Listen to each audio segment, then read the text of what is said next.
क्या हुआ जब संसद में ज्ञानेश कुमार को कपिल सिब्बल ने सीख दी।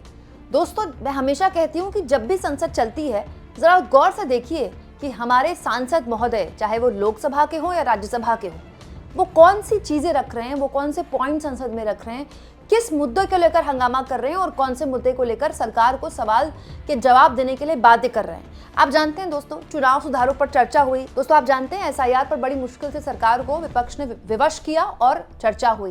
पहले चर्चा लोकसभा में हुई, फिर ये चर्चा राज्यसभा में हुई। राज्यसभा में कपिल सिब्बल, जो कि सांसद है राज्यसभा के और देश के वरिष्ठ वकीलों में से भी एक है सुप्रीम कोर्ट के, उन्होंने चुनाव सुधारों पर अपनी बात रखी।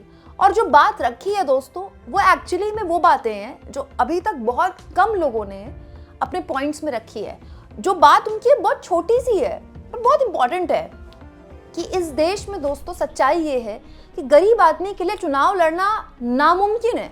अगर कोई मिडिल क्लास आदमी ये सोचे कि उसको अपने संसदीय क्षेत्र को लेकर एक विजन है, वो विधायक बनना चाहे, तो वो चाह के भी नहीं बन सकता। क्यों? क्योंकि जितना अनाप शनाप पैसा विधायक और सांसदी के चुनाव में खर्च होता है ना, वो एक आम आदमी खर्च मतलब जिंदगी भर में कमा नहीं पाता।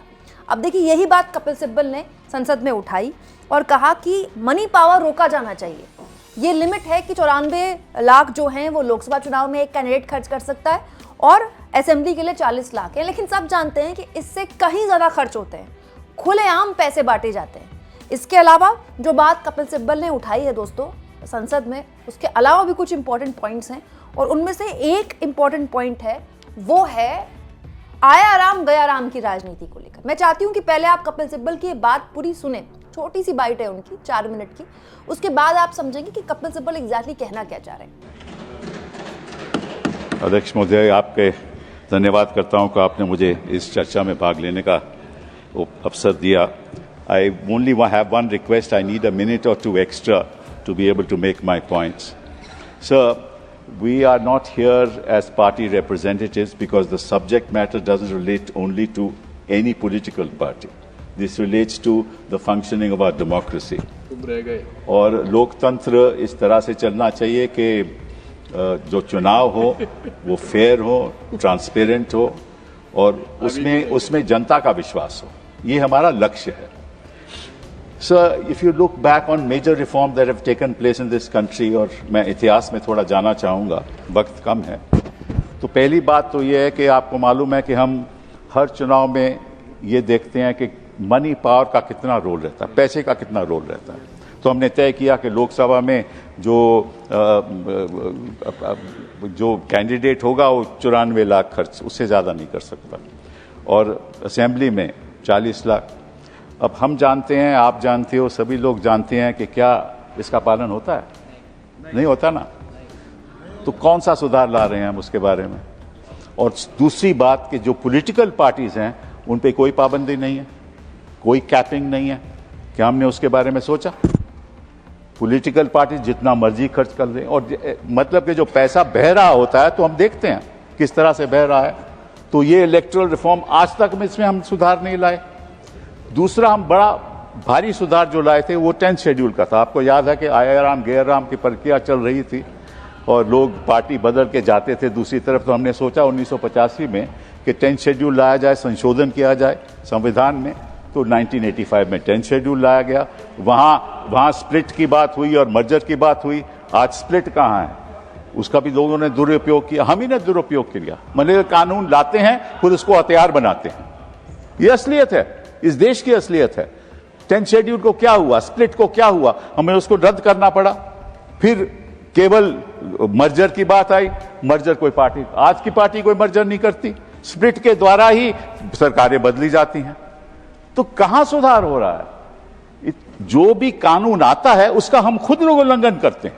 फिर आपको याद होगा 2017-18 में एक फाइनेंस बिल आया, मेरे दोस्त अरुण जेटली थी वहीं बैठे थे और उन्होंने इंट्रोड्यूस किया और उन्होंने कहा जो पुराना जो फाइनेंस बिल के जो संशोधन कर रहे थे कंपनीज एक्ट में, क्या संशोधन था?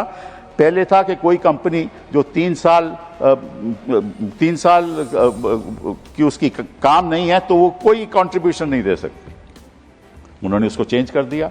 आप कंपनी आज इनकॉर्पोरेट करो, कल आप कंट्रीब्यूशन दे सकते हो।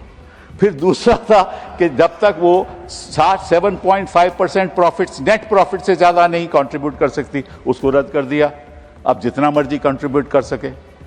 तो मतलब कि आप सुधार तो लाते हैं लेकिन उसी का दुरुपयोग करते हैं। फिर साथ साथ में ये भी हुआ कि उसका नतीजा ये हुआ कि 6,000 करोड़ एक पार्टी को चले गया। एक ही पार्टी को 6,000 करोड़ मिला। नहीं तो एक minute just, I am not saying anything, I am not saying anything sir, I am just trying to, I am not see so वो क्या हुआ, उसका नतीजा क्या हुआ कि कोई भी पार्टी कितना भी पैसा दे दे, साथ में जब फंड देना पड़ता था तो रेजोल्यूशन होता था बोर्ड का कि किस पार्टी को फंड दे रहे हो, वो भी रद्द कर दिया। सो अभी किसी पार्टी को फंड दो, नाम नहीं, इलेक्टोरल बॉन्ड वो खत्म हो गया। सुप्रीम कोर्ट ने कह दिया कि यह संवैधानिक था। तो जो मेजर जो सुधार लाए हो उसका तो आप उल्लंघन करते हो। तो one nation one election, one nation one party, one election one outcome, ऐसा नहीं होना चाहिए सर। दोस्तों हुआ क्या कि शुरुआती तौर में जो सरकारें बनती थी उनको तोड़ना बड़ा आसान हो जाता था, क्योंकि कोई भी विधायक या सांसद जीतने के बाद पार्टी बदल लेता था और किसी की भी सरकार गिर जाती थी। इसकी वजह से जो सरकार थी वो स्थायी तौर पर टिक नहीं पाती थी, और ये आया राम गया राम की राजनीति इसी को बोलते हैं।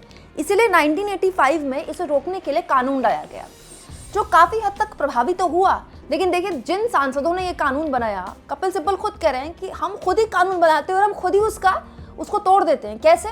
अब पार्टियां, आप बड़े लेवल पर विधायक अगर तोड़ लेंगे तो वो नई पार्टी बना लेंगे। महाराष्ट्र में क्या हुआ है? महाराष्ट्र तो उसका जीता जागता प्रमाण है। एकनाथ शिंदे के पास वो पार्टी चली गई जो बनाई गई थी बाला साहब ठाकरे द्वारा, जिन्होंने अपने जीते जी अपने बेटे को पार्टी सौंपी थी। लेकिन न केवल एकनाथ शिंदे को पार्टी सौंप दी गई, बल्कि विद सिंबल वो पार्टी उनके पास चली गई। अजित पवार ने क्या किया? अजित पवार ने अपने चाचा से उनकी बनाई हुई पार्टी छीन ली और उनको अलग कर दिया, उनकी पार्टी। वो नए सिंबल पर चुनाव लड़ने को मजबूर हो गए। मतलब आप आया राम गया राम की राजनीति को रोकने के लिए आपने एक नया तरीका अपना लिया। हो वही रहा है।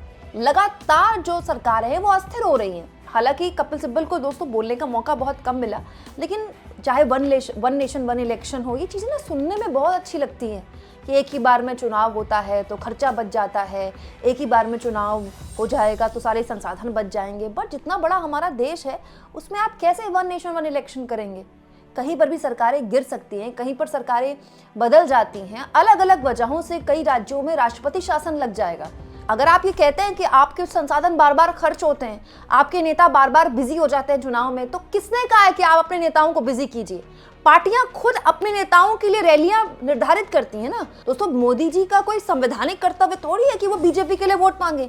वो बीजेपी के लिए वोट मांगते हैं क्योंकि बीजेपी के वो पोस्टर बॉय हैं। बीजेपी के लिए अगर वो वोट नहीं मांगेंगे तो बीजेपी को वोट नहीं मिलेगा। लेकिन मोदी जी को कौन कहता है कि वो बिहार के चुनाव में अपने आप को झोंक दे, कि वो झारखंड के चुनाव में अपने आप को झोंक दे? वो करे अपना काम। पहले डॉक्टर मनमोहन सिंह करते थे रैलियां, इक्का दुक्का रैलियां करते थे, अपना काम करते थे। सोनिया गांधी और राहुल गांधी जैसे लोग पार्टी चलाते थे, वो चुनाव जिताते थे पार्टी को।